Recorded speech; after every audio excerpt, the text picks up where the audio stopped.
மணி அடிச்சிருச்சு, என் வேலை முடிஞ்சிருச்சுன்னு என்னால போக முடியலடா. ரொம்ப வருத்தமா இருக்கு. ஒரு காலத்துல ரொம்ப ஈஸியா எழுதி படிச்சுட்டு இருந்த தமிழ இன்னைக்கு இவ்வளவு பேர் ஃபெயில் ஆகுறீங்க. எழுத படிக்க தெரியலங்கிறீங்க. ஏன் சார் தமிழ் ரொம்ப கஷ்டமா இருக்கு சார். ஒரு காலத்துல நாங்க இங்கிலீஷ் வரலன்னோம், ஹிந்தி வந்துடவே கூடாதுன்னோம். இப்ப நீங்க தமிழ் வரலன்னு சொல்றீங்க. வரதுக்கும் போறதுக்கும் அது ஒரு மொழி மட்டும் இல்லடா தம்பி, அது ஒரு அடையாளம்.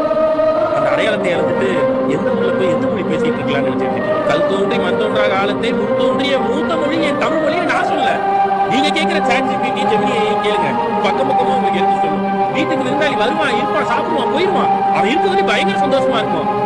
ஆனா கடைசி வரைக்கும் நம்மள அக்கறையோட பாத்துக்கிறது அம்மா தான். மொழின்றது அம்மா தான். அதனாலதான் தாய்மொழின்னு சொல்றோம். இது தாய்மொழி மட்டும் இல்லப்பா, மொழிகளுக்கெல்லாம் தாய். Mother of many languages. நீங்க மற்ற மொழிகளெல்லாம்